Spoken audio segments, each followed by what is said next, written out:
Hey, this is Chantal Girardi from Online Business Marketing, and today I'm going to share with you probably one of the most important things. As a business owner, our time is absolutely precious. And the thing about time is that we actually all have the same amount of it. However, how come some people can get more stuff done in a day than other people can? It comes down to prioritizing, it comes down to time management and time blocking. And the honest truth is, the busier you get as a business owner, the more you have to protect your calendar, the more you have to actually say no to people and funnel people into specific gaps. I remember when I first came to Australia, and I was doing personal training, I would take whatever jobs I could get. So if somebody wanted a job up in Pacific Pines, I would go do a personal training session in Pacific Pines. Then I would rush down and I would go do another one in Tweed. Then I'd go do another one in Surfers and come back again. And by the time I had traveled, by the time I had, used fuel, traveled my time, it really wasn't efficient or beneficial for me to be able to do that. So what I did was I started time blocking and saying, well, I'm going to be at Pacific Pines on that day. And then I started marketing in that particular area so that I could fill up my time in group and personal training in Pacific Pines on those days. And then I started to say I was only available in this day. And it took me saying, no, sorry, I'm busy that day. However, I am available on Tuesday. Not, oh no, I don't see clients on that day. I only see these clients. Or my coach said to me, I need to time block, which means it's inefficient for me to put you in at this time right now. You don't say anything, just I'm sorry, that time's already taken. And if that time's already taken with you doing your hair or your nails on that particular day, that is fine. But it's about herding people into particular blocks within your calendar. And that also means having an abundance mindset, which is really important when you do that.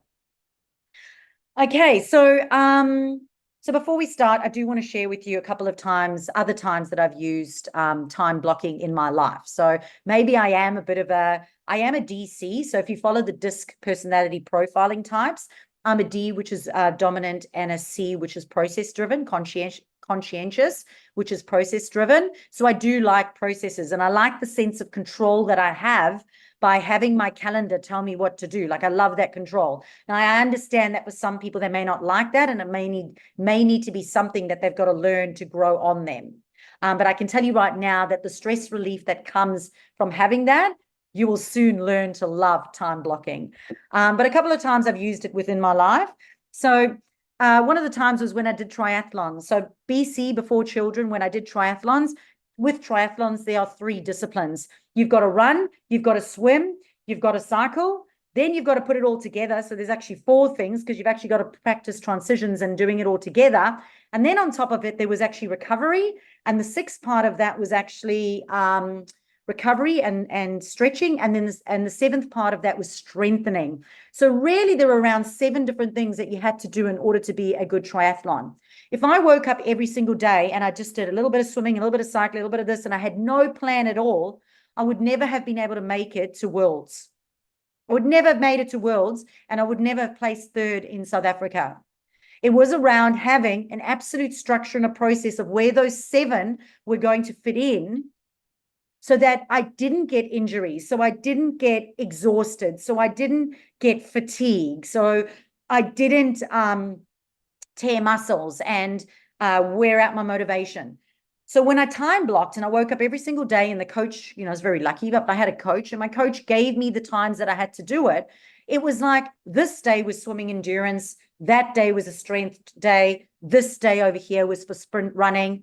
And I knew that everything had been perfectly put into my diary so that I would perform better and reduce the risk of me getting injuries.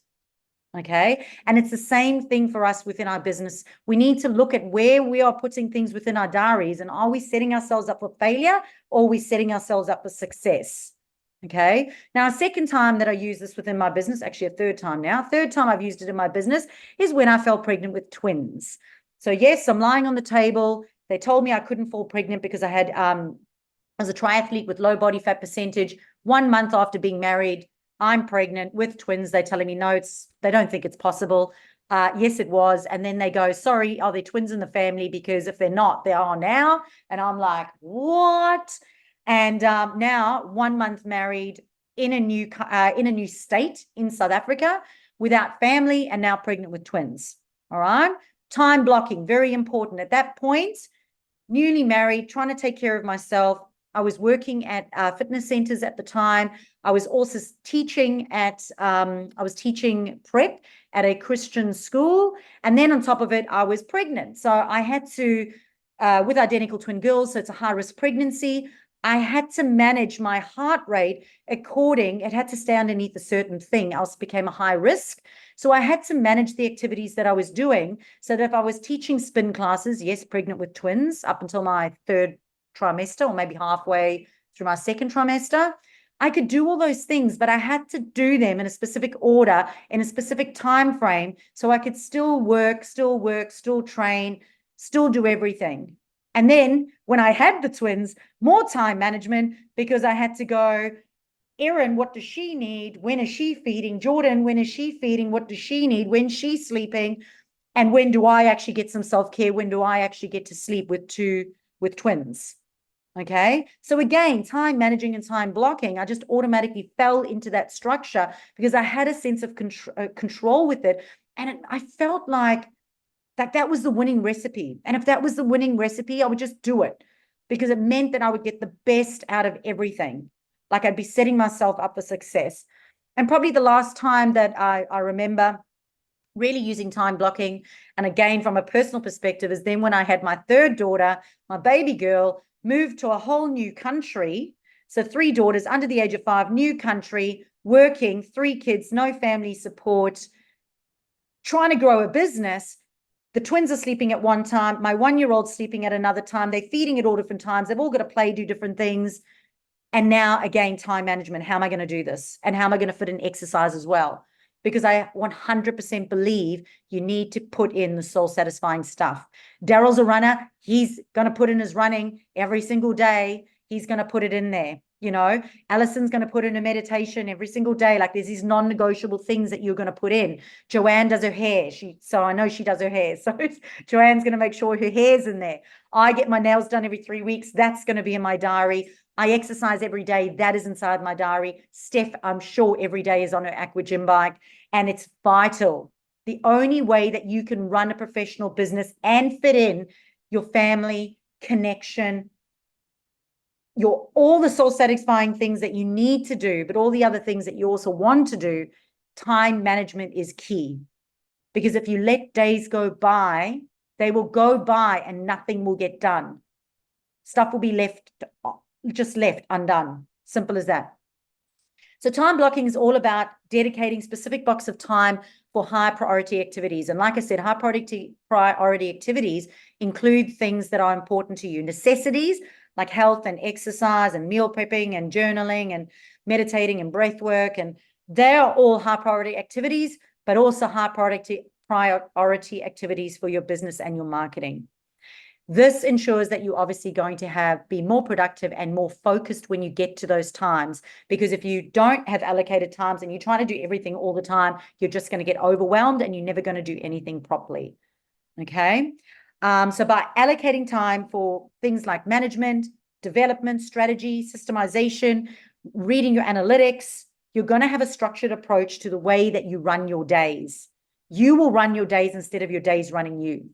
Jim Rohn said, time is more valuable than money. You can get more money, but you cannot get back your time. Cannot get back your time.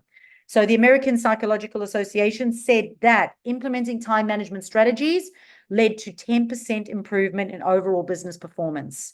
For me, I honestly believe it's more than 10%. Like having time management strategies for me is more than 10% improvement in business. But more importantly, from a stress perspective and from a sense of control and inner well-being, it is so much more beneficial. I mean, it is like, for me, 100% amazing. So for me, I believe that if it's not in your diary, it's not getting done. Okay. If it's not in your diary, it's not getting done. Someone comes to me and they go, and this happens all the time, my marketing's not working. It's not working, Chantal. My marketing's not working. And I go, okay, can you show me in your diary where you work on your marketing? Oh, no, there's no time in my diary. It's just whenever. Okay. Where do you work on it? And when do you work in it? I don't know, like I just do a bit of this, a bit of that. Guaranteed, if it's not in your diary, not just the doing, so not just the managing of it, but the overseeing of it and the actual strategy part of it, it is not going to happen. So working on and in are two separate things, and they need to be in your time management at all. You need to have allocated time for brainstorming and refining your marketing strategy and looking for new innovative approaches of doing things. You can't just wake up every day and do the management. You've got to be looking at the analytics. What can I do better? What's coming up? What can I plan for so that you're ahead as well? Investing time in the bigger picture is going to help you with your long-term success in your business. Okay, so how do we break up tasks for optimal efficiency? So a lot of times you'll hear people call it chunking, where they chunk things into specific times. This is things for like replying to emails, engaging on social media, analyzing your metrics, and breaking it down into special categories. I also believe, as I've said previously, that you do need to set yourself up for success. So I am very creative in the morning. Straight after exercise, that is when I'm creative. If you get me in the afternoon, and you'll notice I generally don't do strategy sessions after 3:30 because my brain starts to diminish because I'm an early morning girl. So I'm not going to set up that type of work, the creative content creation type stuff at that time in the day, because that's going to hurt my brain. And I really want to enjoy my business and what I do. So again, looking at when are you at your best with those particular sessions and putting them into your ideal day, okay? So again, the day doesn't run you, you run your day, but your day is also set up for success and for your inner well-being. All right, so let's look at a couple of different ways to do it. Time blocking by activity type. So this is how I personally manage my time. And it's about allocating separate blocks for different types of tasks, such as content creation, clients communication, strategy planning. It's about taking the tasks that you have within your business or working on your business or working in your business and putting them into, I use different colors in your diary, different time blocks, because I know how long it takes me to complete that task, and having them inside my diary so I can make sure that I'm doing it. Now, I was at the Swish Sales Conference last week, and again, they do a whole half day on time management and time blocking by activity. How they do it is they say to you, how many hours in a week do you want to work? So I said, okay, I want to work a 35-hour week. And then you divide it up into percentage. So 30% is doing your job. 30% is business development. 30% is training, automation, systemization, and 10% is variables. Like, what if the shit hits the fan? Okay. So, and then it's about looking at what comes under that. So for business development, it might be networking, it might be sales calls, it might be customers, surveying customers, competitors analysis. Training might be reading, research. Systemization and automation is having a look inside your business and going, what can we do better? So I personally went into my diary straight away, because if the top guys are doing it, that's a winning recipe. I'm going to follow that recipe. I went in, I worked out all my percentages, and I went and cleaned up my diary so that I could do the 30, 30, 30, 10. Okay. Now, it may be different for some people. Some people might have to do different percentages, but it's about looking and making sure that you're not just spending all your time doing business development and you're not actually doing the business. You're not doing actually the management of the business. So you're doing all the networking, but you're not doing any of the management. Or you're working in the business all the time, but you're never working on the business. I mean, I had a customer, actually, she wasn't a client, but she was a colleague in business. And I noticed something in her profile. I can't remember what it was. And I ended up contacting her and say, can you just check your profile? Something to me is just not right. Have a little look. And she was like, oh, I didn't even realize, but we were sending all our leads to WhatsApp. And over the last year, she had something like about 67 leads in her WhatsApp. And I said to her, don't you ever check your WhatsApp? She goes, no, I don't. So she'd set it up for clients to contact her through WhatsApp, and she never checked WhatsApp. And she lost out on 67 leads, because I don't know how happy they're going to be if they're responding a year later. So it is important for us to do these things within our business. Okay, so the second one is called the Pomodoro technique. And look, there are some people who do thrive with this method, and they break tasks up into 25 minutes with short breaks. Personally, I gain momentum. And when I get to 25 minutes, I'm now in momentum and I'm in my happy place and my brain is going ballistic. So personally, for me to then break and come back into it, I lose momentum, but that's me. Okay. But I do know some people who do the Pomodoro technique. And as long as you're strict with whatever technique you do, whatever you do, just be strict with it, and make sure that you follow, properly with it. And then number 3 is day theming. And I recently met a guy who does day theming. And so he literally has a day where it's like content creation. So there will be an entire day, which is content for the website, content for emails, content for social media, content for everything. The next one will be like customer service. And it's literally about talking to customers, talking to whatever. The next one might be on networking. And he's got a whole day of networking and sales calls. So he breaks his day up like that. And that's how he runs his day. So whatever works for you, and not just for you, but also for the customers. So, perhaps his day to have sales calls is a Thursday, but one of his, prospects can only talk to him on a Wednesday. You've got to be able to handle that as well. So that's day theming. All right. So the benefits of time blocking, because I do believe if you understand the why and things that you're more likely to do it, you do have improved focus. I literally said to you, my brain hurts towards the end of the day when I have to perform hard tasks. That's not good for us. Like, why would I want to live a life when my brain is hurting? So we improve our focus when we have dedicated times in the right times to be able to do it. And of course, not multitasking, because as I explained, the brain can actually only do one thing at a time. It switches from one activity to the other, and that hurts. That hurts the brain. That's why you get exhausted. So rather, finish that one activity. And when you start to look elsewhere, no, I've allocated this time. I'm only allowed to look at this thing for this amount of time, and be strict with yourself. And I can tell you right now, your brain will hurt less. You'll have more energy, more focus. Better work-life balance. At the end of the day, YOLO. You only live once. If you were to die tomorrow, would you want to die with a sore brain, like a sore head, and not have enjoyed your day, not had played, had connection, been out in the sunlight, been on an aqua gym bike? No way. Like, you want to die and you still want to be happy. So you want to make sure that your work-life balance is healthier. And the last one is accountability, because I think so easy we can turn around and say it's not working. But if we can go back to our time management and go, you know what? I worked in my business. I worked on my business. I did the business development. I did the management of my business. I did the systemization and automation. You now have the data to go back and look at it and go, what didn't work in here? If this isn't working, what didn't work? We have data to check. So there's that level of accountability to yourself to go, I'm actually doing all the things that I need to be doing. Okay. So your time, your calendar starts holding you accountable.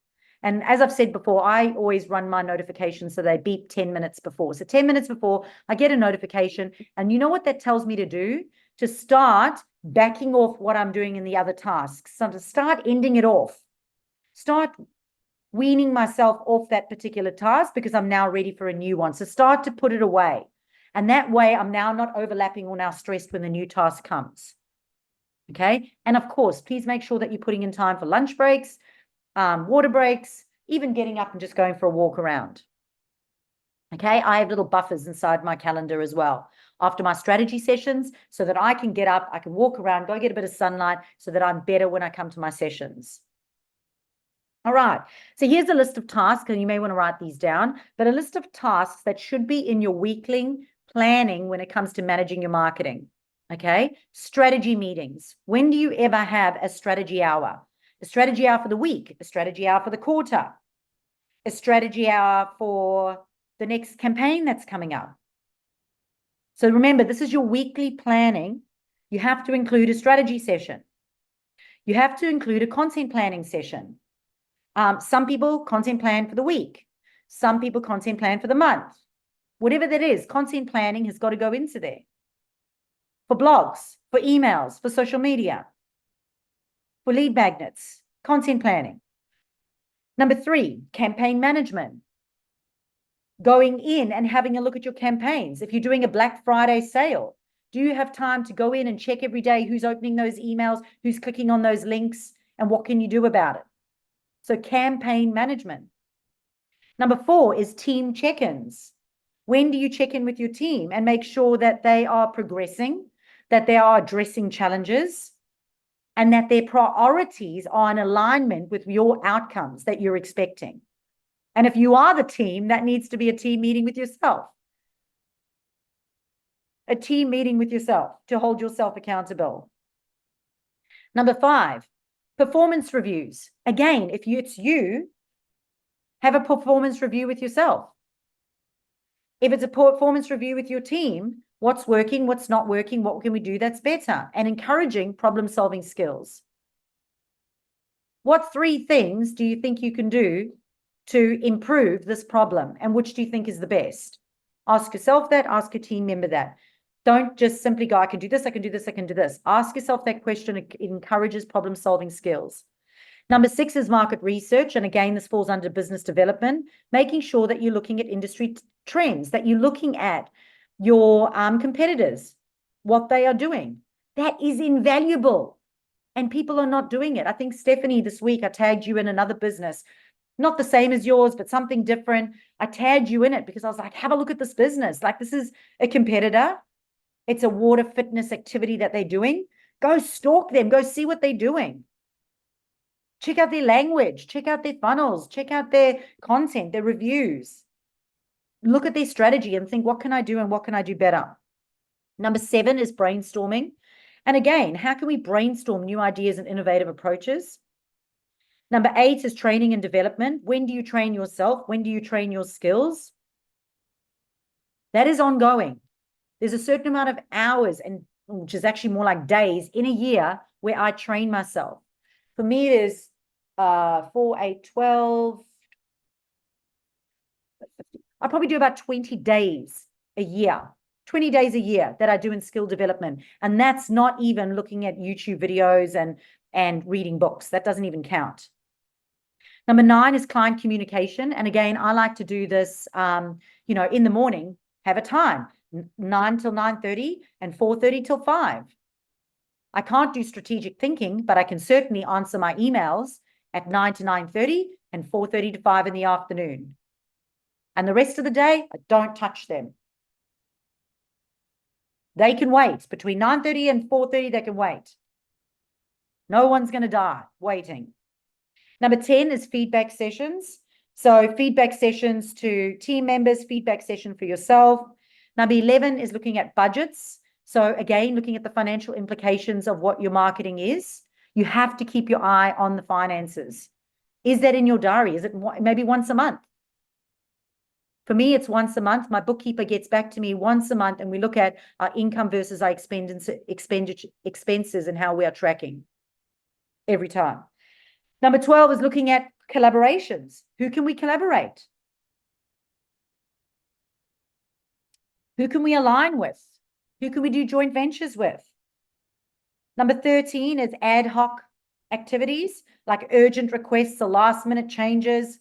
And if these are happening frequently, look at how you can stop them happening frequently, because there shouldn't be so many ad hoc things happening in your day.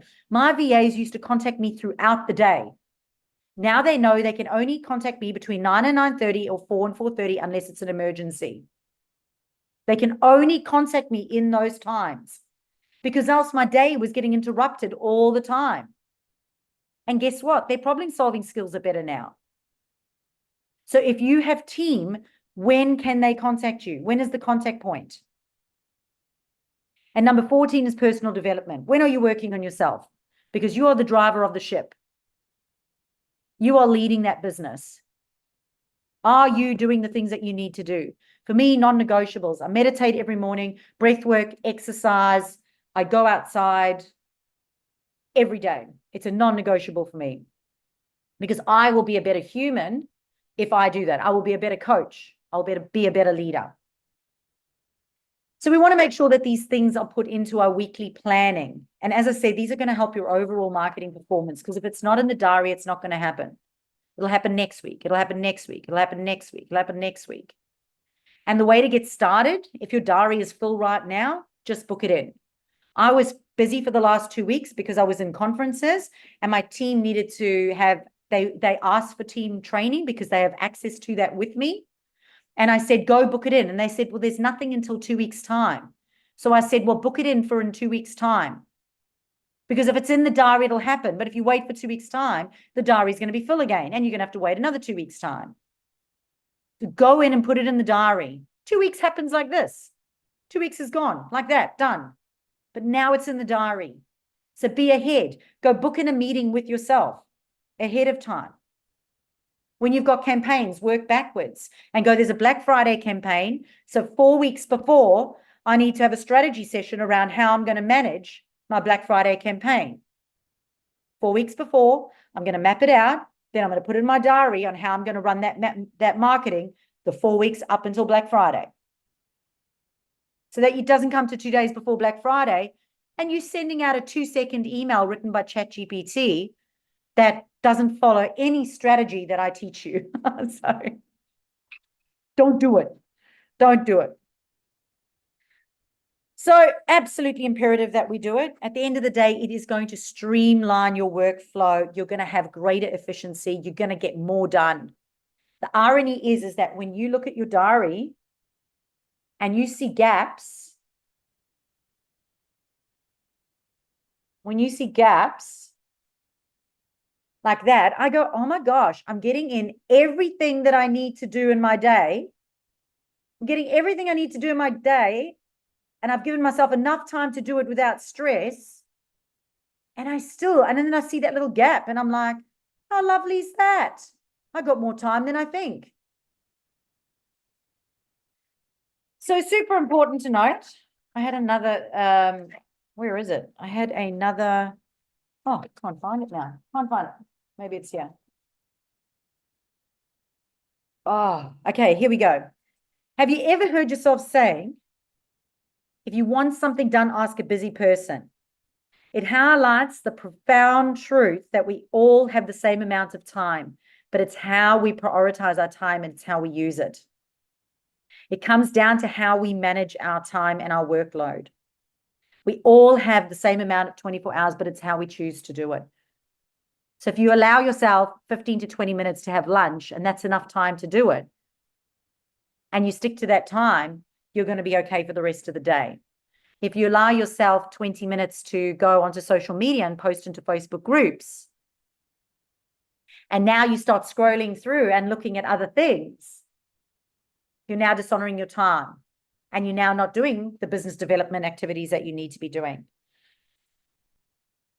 So it can be a complete game changer for your business, regardless of your workload. We've all got the same amount of time. You've got to make sure that you get the most out of it. So I do hope that you prioritize your time and that you prioritize managing your time. And they do recommend doing it the night before. So making sure that the night before you've actually planned your day. I recently had one of my clients, and they had their clients canceling every single day, like 5 minutes before the appointment. And what an absolute waste of time for that business owner. Whereas the day before, they could be checking that those people were actually going to show up for those appointments, making sure that they had allocated things to do within their day. If you don't prioritize your time, no one else will. If you don't prioritize your time, your team won't prioritize it back. They won't respect it back. So that is Chantal Girardi from Online Business Marketing. And if you'd like to be part of the live audience, you can simply contact us or have a look at the VIP Mastermind program. Or if you want to do a project with us or become a client, you automatically get access to the VIP program. What we're going to do now as a group is we're going to go through and block out our time. We're going to chunk it. I'm going to answer any questions. I'm going to help people allocate their time within the workbooks that I've sent them. And we're going to make sure that, of course, they are factoring in important things that they need to do both personally and professionally. This is Chantal Girardi signing out.